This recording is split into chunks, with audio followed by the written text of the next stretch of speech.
Hello everyone, कैसे हैं आप सभी। I hope you all are fine. तो एक बार फिर से आप लोगों का स्वागत है हमारे अपने YouTube channel Meenakshi Sharma education target पर। आज की इस वीडियो में हम गर्ल्स वर्दी का एक इम्पोर्टेंट प्ले है द सिल्वर बॉक्स, जो हमारे एग्ज़ाम के पॉइंट ऑफ व्यू से बहुत ही ज़्यादा इम्पोर्टेंट होने वाला है। तो इसके कुछ इम्पोर्टेंट एमसीक्यूज को हम सोल्व करने वाले हैं। और इस गर्ल्स वर्दी की जो सीरीज हमारी ये चल रही है, इसमें हमारे पास जितने भी सोर्सेस हैं, चाहे वो रंजीत सिंह हो या सुधीर अरोड़ा की बुक से हो, नेक्टर की बुक से हो, तो जहाँ से भी हमको इम्पोर्टेंट एमसीक्यूज मिलेंगे हम अपनी वीडियोज में इनको डिस्कस करने वाले हैं। तो आज की वीडियो में हम डिस्कस करेंगे द सिल्वर बॉक्स। और हमने मिलियन माइंड्स इंग्लिश के भी प्रैक्टिस सेट सभी अपलोड कर दिए हैं।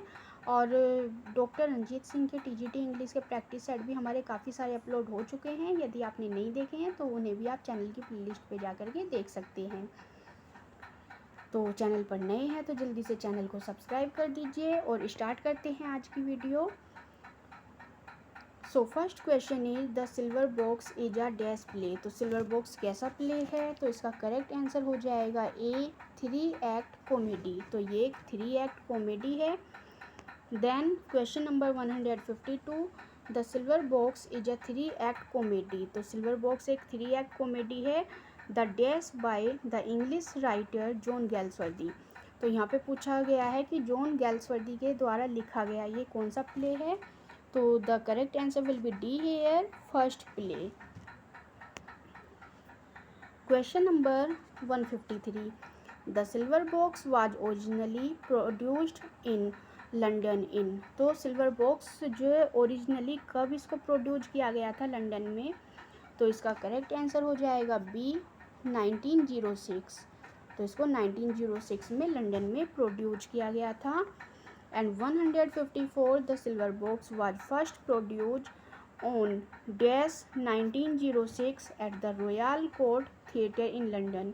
तो इस तरह के क्वेश्चन हमें बहुत घुमा देने वाले होते हैं, क्योंकि 1906 तो सभी को पता होगा लेकिन हमें इसकी एग्जैक्ट डेट नहीं पता होती।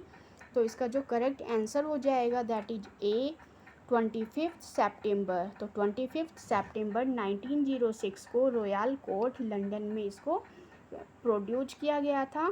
तो इसको इम्पोर्टेंट क्वेश्चन मार्क कर लीजिए आप और इसको अच्छे से रट्टा लगा लीजिए। ऐसे ऐसे क्वेश्चन जो एग्जाम में फंस जाते हैं। Question number 155, in New York the silver box was first seen in. तो न्यूयॉर्क में जो सिल्वर बॉक्स प्रोड्यूस किया गया था वो कब मतलब इसमें देखा गया था। तो देखिए प्रोड्यूस हुआ था लंदन में, यहाँ पे इसको प्रोड्यूस किया गया था और उसके बाद इसको न्यूयॉर्क में भी थिएटर में दिखाया गया था। तो यहाँ पे बताना है कौन से ईयर में इसको वहाँ पे दिखाया गया था। तो इसका करेक्ट आंसर देख लेते हैं यहाँ पे।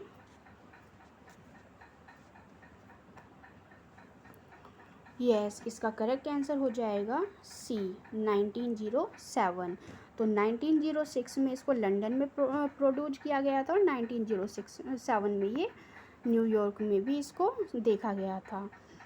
तो इसमें क्या है, न्यूयॉर्क में ये 18 मार्च 1907 में दिखाया गया था। और कौन सा थिएटर था, एम्पायर थिएटर। तो it's written here, it was first seen on 18th March 1907 at the Empire Theatre. Question number 156, who said that his aim was to create such an illusion of actual life passing on the stage as to compel the spectator to pass through an experience of his own। तो किसने ये सब लिखा था कि उनका जो main motive है प्लेज लिखने के लिए वो क्या है, to create such an illusion. तो ऐसे इल्यूजन को क्रिएट करना ऑफ एक्चुअल लाइफ से passing on the stage as to compel the spectator to pass through an experience of his own. तो अपनी खुद की लाइफ से या जो उनके जो एरा में चल रही थी, जो लाइफ थी कॉमन लाइफ, उससे ही वो कुछ इल्यूजन्स लेकर के अपने प्लेज को लिखते थे, जिसका हमारे जो स्पेक्टेटर्स होते थे उन पर बहुत ज़्यादा इफ़ेक्ट आता था। To think and talk and move with the people, sees thinking and talking and moving in front of him. तो तो ये कोटेशन हमें बतानी है कि ये किसकी लिखी हुई है। तो ऑफ कोर्स जॉन गैल्सवर्दी का ही ये वीडियो चल रहा है हमारा, तो जॉन गैल्सवर्दी ने ही ये लिखा है। लेकिन अगर ये अलग से एग्ज़ाम में आ जाता है तो कितनी बार हम सोचने पे मजबूर हो जाते हैं, तो इनको भी हमें अच्छे से माइंड में रखना है कि किसने क्या बोला है। 157 the 3 scenes of the first act of the Silver Box take place in the London dash of John Barthwick. तो देखिए 3 सीन्स जो थे फर्स्ट एक्ट के वो कहाँ थे, सिल्वर बॉक्स के take place in the London, वो लंदन में जो दिखाया गया है उनको। डैश ऑफ जॉन बार्थविक, तो जॉन बार्थविक का प्लेस बताना है कि कहाँ पे उसको दिखाया गया है। तो इसका करेक्ट आंसर हो जाएगा ए, डाइनिंग रूम। तो एक्ट फर्स्ट के स्टार्टिंग के जो 3 सीन्स थे वो कहाँ दिखाए गए हैं, डाइनिंग रूम में दिखाए गए हैं जॉन बार्थविक के। Question number 158 John Barthwick is a, तो जॉन बार्थविक बताना है यहाँ पे क्या है। तो इसका करेक्ट आंसर हो जाएगा A, liberal member of parliament. 159 when the curtain rises in the first scene the time of action is, तो जब जो कर्टेन राइज होता है इन फर्स्ट सीन, पहले सीन में, the time of action is, तो एक्ट फर्स्ट हमारा start होता है। एक्ट फर्स्ट का जो सीन फर्स्ट है वो जब स्टार्ट होता है तो कौन सा टाइम के दौरान उसको स्टार्ट किया गया है। तो इसका करेक्ट आंसर हो जाएगा बी, पास्ट मिडनाइट। तो आधी रात में ही वो बेटा है उसका जैक बार्थविक, जॉन बार्थविक का, वो शराब के नशे में अपने घर आता है। तो ये क्या है, आधी रात को, तो past midnight. 160 Jack Barthwick dash comes home at night drunk, तो जैक बार्थविक पूछा है इसमें कि जैक बार्थविक कौन है जो घर आता है रात के समय और ड्रंक मीन्स दारू पीकर। तो इसका जो करेक्ट आंसर हो जाएगा that is D, son of the family. तो Jack Barthwick is the son of family और इसके फादर का नाम है जॉन बार्थविक। देन 161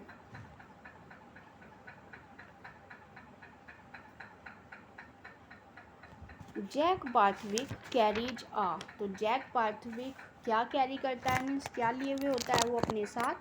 तो इसका करेक्ट आंसर है ए, अ लेडीज रेटिक्यूल। तो रेटिक्यूल हम किसको बोलते हैं, हैंडबैग को। और ये क्वेश्चन ऐसे भी आ सकता है कि जैक बार्थविक जो अपने साथ रेटिक्यूल लेके आता है उसका कलर कैसा है, तो उसका कलर कैसा है, स्काई ब्लू। और अगर उसका फैब्रिक पूछा जाता है तो फैब्रिक है उसका velvet. Then 162 who helps Jack Barthwick to unlock the door of his house at midnight. तो देखिए जब जैक बार्थविक जो है अच्छा खासा जो उसने पिया हुआ होता है, वो बिल्कुल नशे में होता है, तो वो अपना खुद के घर का भी डोर अनलॉक नहीं कर पा रहा था। तो यहाँ पूछा है कि रात के टाइम में उसकी हेल्प कौन करता है to unlock the door of his house. इसका जो करेक्ट आंसर हो जाएगा that is A, Jones. And who is Jones, Jones कौन है, मिसिज जॉन्स का हस्बैंड है ये, और मिसिज जॉन्स इनके घर में एज अ चार वुमन काम करती है। Then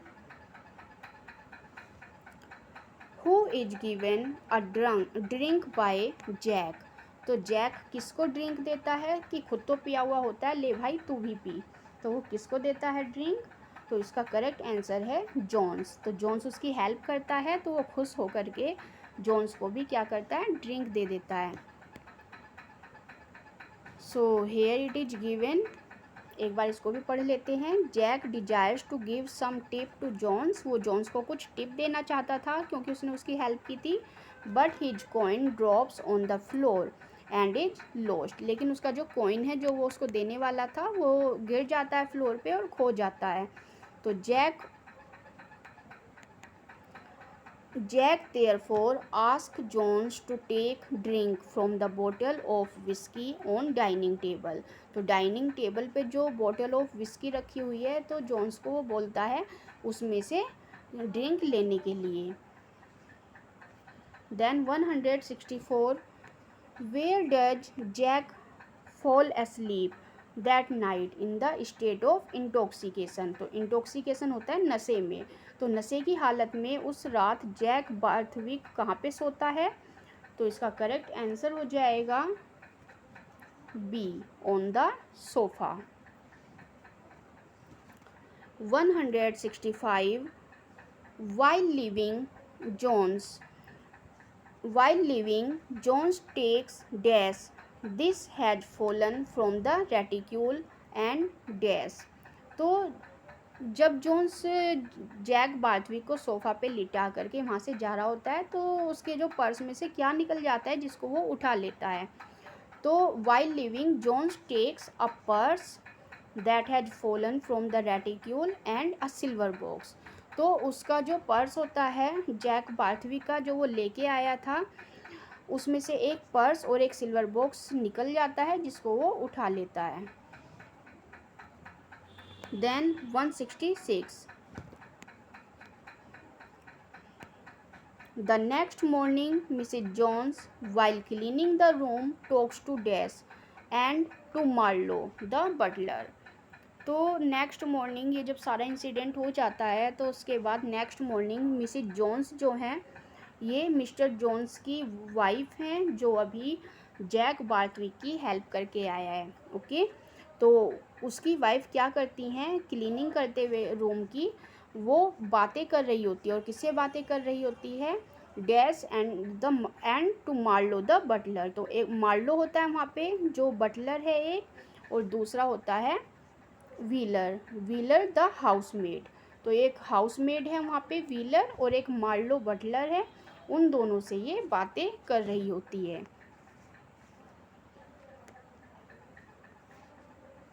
so question number 167, Mrs Jones talks to the servants of house about. तो मिस्टर जोन्स, ये जो मिस्टर जोन्स हैं talks to the servants of house about. तो ये घर के सर्वेंट से बात कर रहे होते हैं. और किसके बारे में बात करते हैं. तो इसका करेक्ट आंसर हो जाएगा बी, हर हस्बैंड. सॉरी ये मिसेज जोन्स हैं, I am sorry for it. ये मिसेज जोन्स हैं जो मिस्टर जोन्स की वाइफ हैं और वो घर के जो सर्वेंट्स हैं व्हीलर और मार्लो उससे किसके बारे में बात करती है.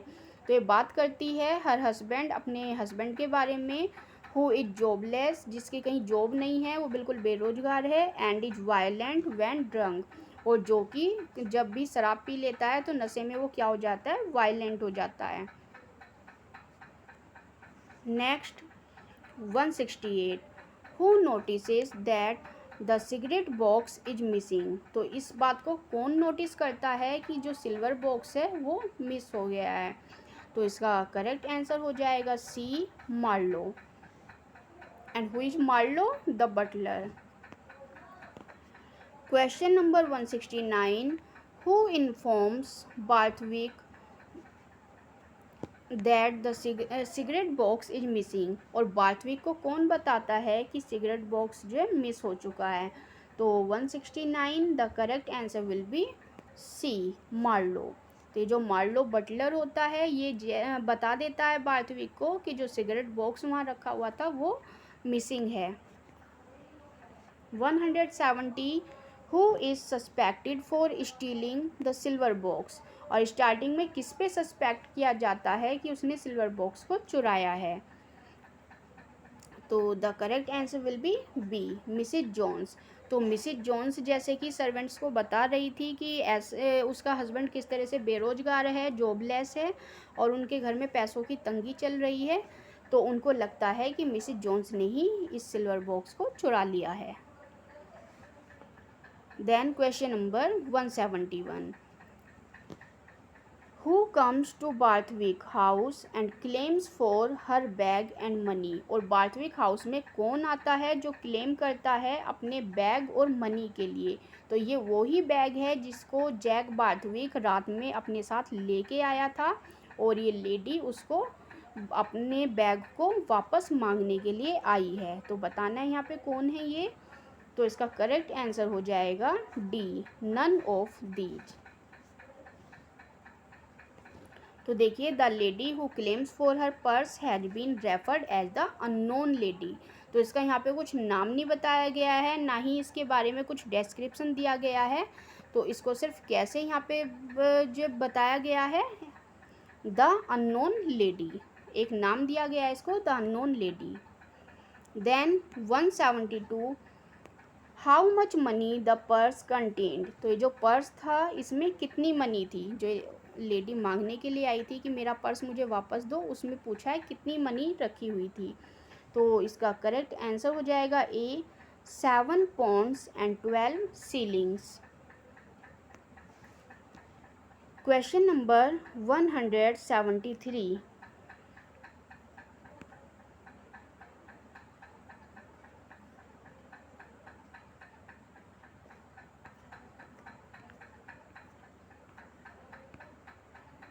Mister John Barthwick settles the claim of the lady bye paying.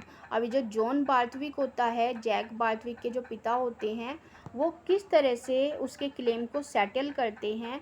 जो लेडी उसको पे करने के लिए बोलती है, तो उसको कितना पे करते हैं वो? तो लेडी आके बोलती है मेरा पर्स तुम्हारा बेटा लेके आ गया है, तो उसको बड़ा इंसल्ट फील होता है। वो चाहता है कि उसकी फैमिली की रेपो ऐसे ही बनी रहे, तो वो उसको क्या करते हैं, पे कर देते हैं कि बताओ तुम्हारा कितना पैसा था, मैं तुम्हें दे देता हूँ। तो वो कितना पे करते हैं उस लेडी को? तो इसका करेक्ट आंसर हो जाएगा बी, 8 pounds। तो देखिए 7 pounds उसमें रखे हुए थे, 7 pounds and 12 shilling।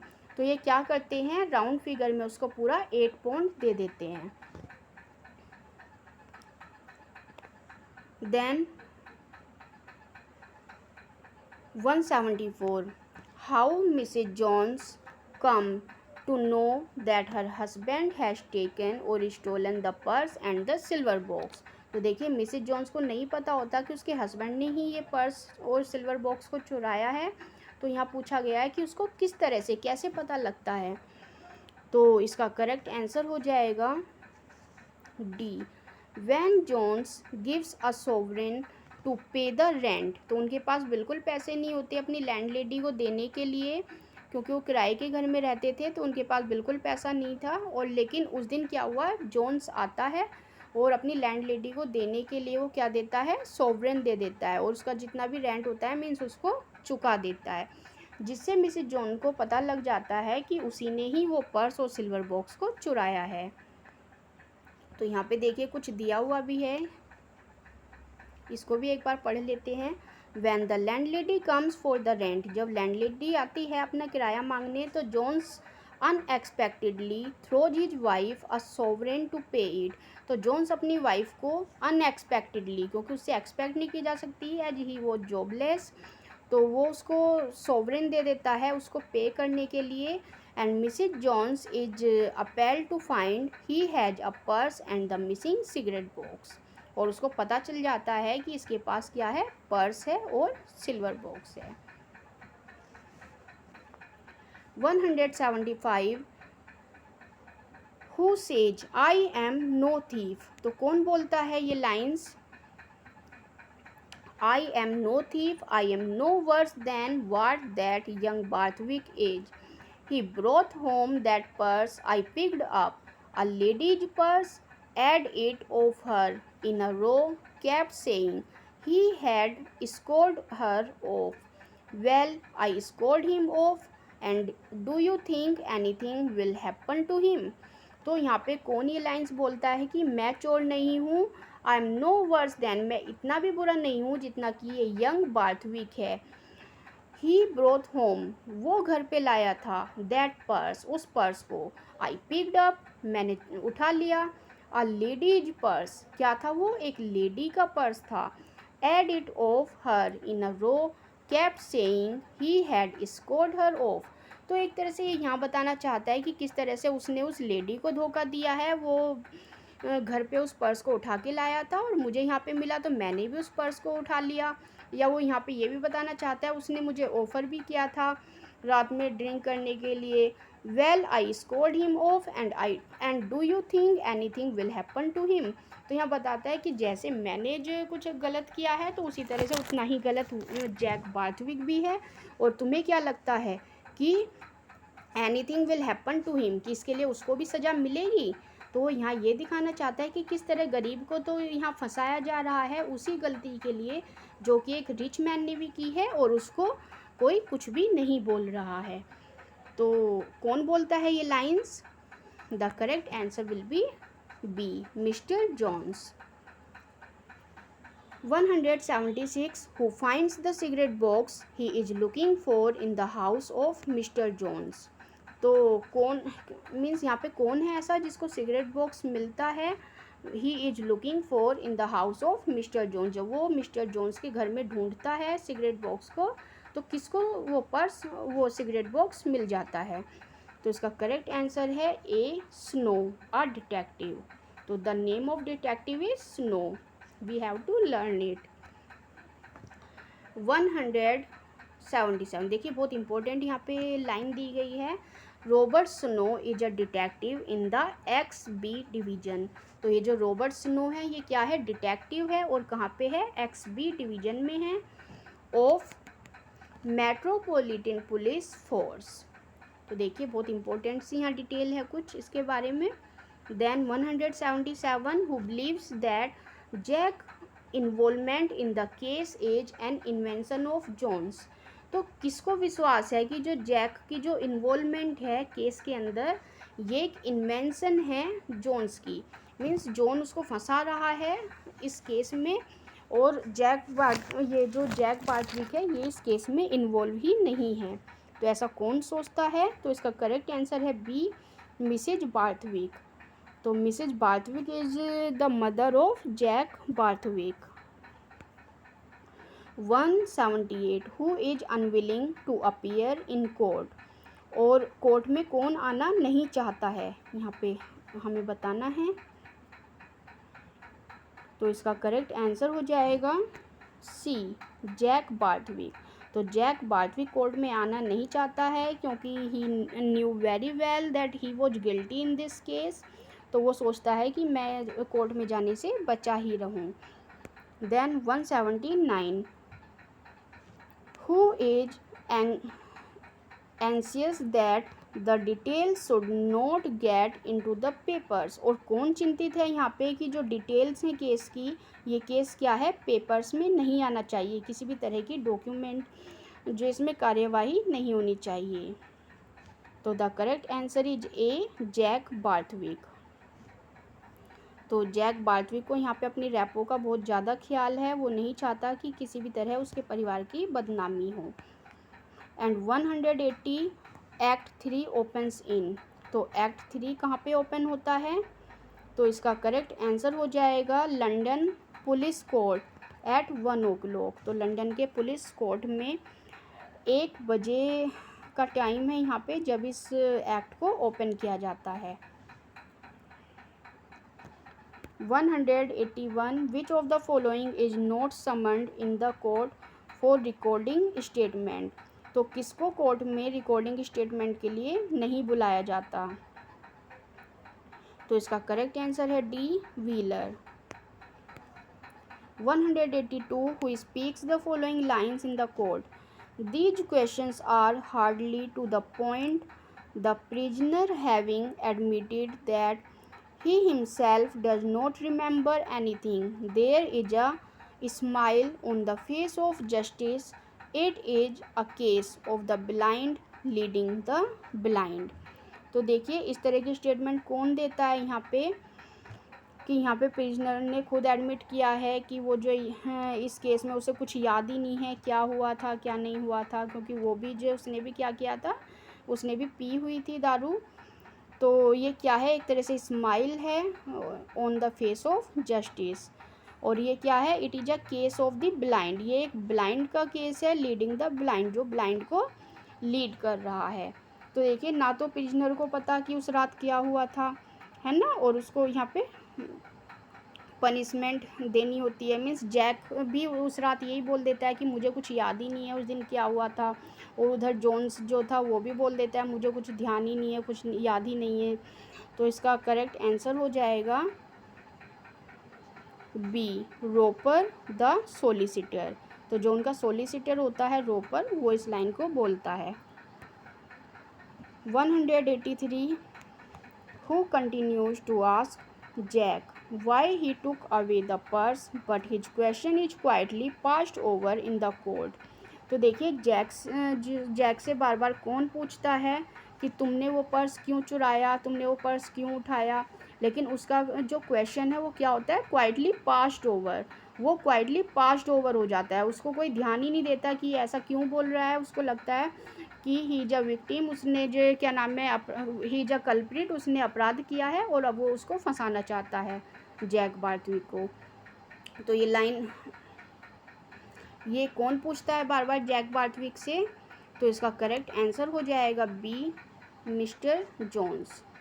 तो मिस्टर जोन्स उससे बार बार पूछता है तुम उस पर्स को तुमने क्यों उठाया था या तुमने क्यों चुराया था। Next question number 184, who tells Jones, और जोन्स को कौन बताता है या कौन बोलता है, your conduct here has been most improper, कि तुम्हारा जो यहाँ पे कंडक्ट है, जो आचरण है वो कैसा है, बिल्कुल इम्प्रॉपर है। You give the excuse that you were drunk, तुम जो है एक्सक्यूज देते हो या बहाना बनाते हो कि यू वर ड्रंक, तुमने क्या किया था, दारू पी हुई थी। When you stole the box, जब तुमने उस बॉक्स को चुराया।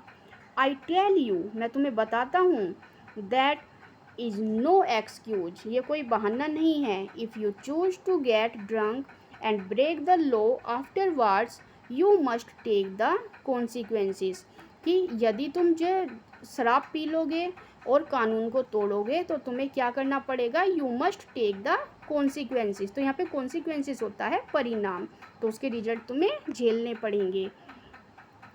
And let me tell you, और मुझे बताने दो या मैं बता देता हूँ, दैट मैन लाइक यू, तुम्हारे जैसे जो आदमी होते हैं, हु गेट ड्रंक, जो शराब पी लेते हैं, and give way to your spite, और whatever it is that is in you are a nuisance to the community, कि तुम्हारे जैसे जो लोग होते हैं कि शराब पी के और अपनी मर्जी से कुछ भी काम कर लेते हैं या इस तरह के जो गलत काम करते हैं, वो क्या होते हैं, वे न्यूसेंस होते हैं पूरी कम्युनिटी के लिए। तो ये लाइन कौन बोलता है यहाँ पे, तो this line was spoken by the magistrate. Then 185 who speaks in the court, और इस जो कोर्ट में है ये लाइन कौन बोलता है, this is your first offence, ये तुम्हारा फर्स्ट ऑफेंस है, and I am going to give you a light sentence, इसके लिए मैं तुम्हें एक बहुत हल्की मीन्स लाइट सज़ा देने वाला हूँ। तो जैसे बोल देते हैं ये तुम्हारी पहली गलती है इसलिए जो हल्के में ले लेते हैं या तुम्हें कोई लाइट जो सज़ा दे देते हैं इसके लिए। तो ये लाइन कौन बोलता है, the magistrate. Option A will be correct here. Then question number 186, which punishment is given to Mr Jones, और मिस्टर जोन्स को कौन सी पनिशमेंट दी जाती है।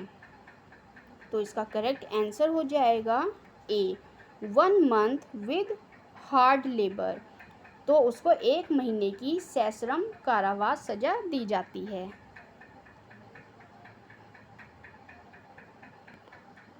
क्वेश्चन नंबर 187,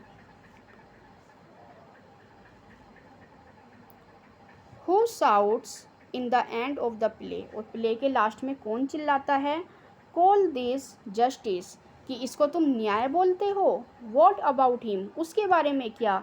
ही गोट ड्रंक, उसने भी शराब पी थी।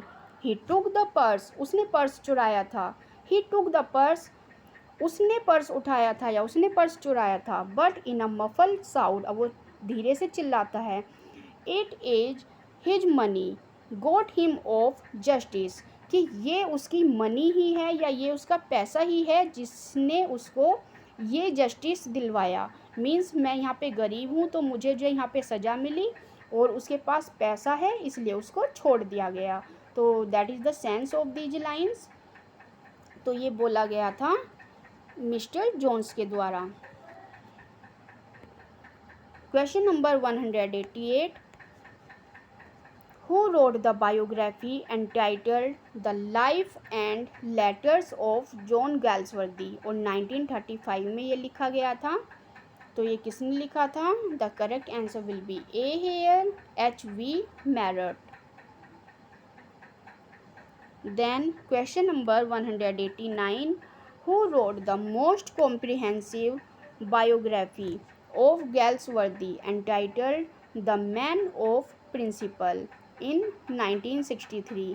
तो किसने ये मोस्ट कॉम्प्रिहेंसिव बायोग्राफी लिखी थी जॉन गैल्सवर्दी के ऊपर, और जिसका टाइटल क्या था, द मैन ऑफ प्रिंसिपल, और ये 1963 में लिखी गई थी। तो देख लेते हैं इसका आंसर।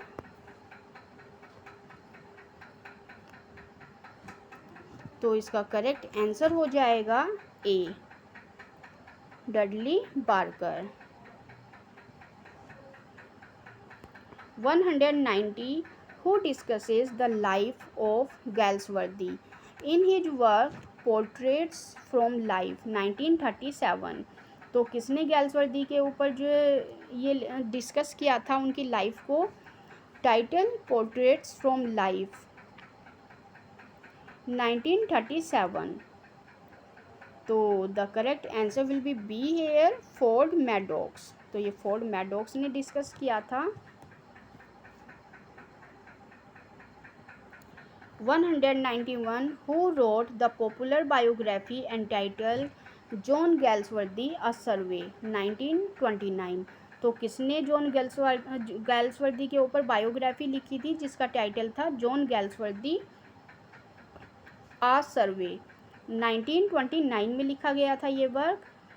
तो the correct answer will be C here, Leon Schalit. तो देखिए ये बहुत इंपॉर्टेंट क्वेश्चंस होने वाले हैं, जो लास्ट में ये क्वेश्चंस दिए गए हैं, तो इनको बहुत अच्छे से हमें लर्न करना है। Then who wrote a very popular work on Galsworthy entitled for some we loved, an intimate portrait of Ada and John Galsworthy 1956। तो किसका लिखा हुआ वर्क है ये यहाँ पे। The correct answer will B R.H. Mottram. तो आज की वीडियो में सिर्फ इतना ही। अगर ये वीडियो आपको पसंद आई है तो वीडियो को लाइक कर दीजिए, ज़्यादा से ज़्यादा अपने दोस्तों के साथ इसको शेयर कीजिए, जिससे इस वीडियो के बेनिफिट्स उन लोगों को भी मिल सके। और आज के लिए आपके जो भी फीडबैक्स हैं मुझे कमेंट बॉक्स में लिखना ना भूलें, और किसी क्वेश्चन में डाउट है तो वो भी आप लिख के भेज दीजिए। मैं पूरी कोशिश करूँगी आपके डाउट्स को क्लियर करने की। तो मिलते हैं नेक्स्ट वीडियो में, जब तक के लिए बाय।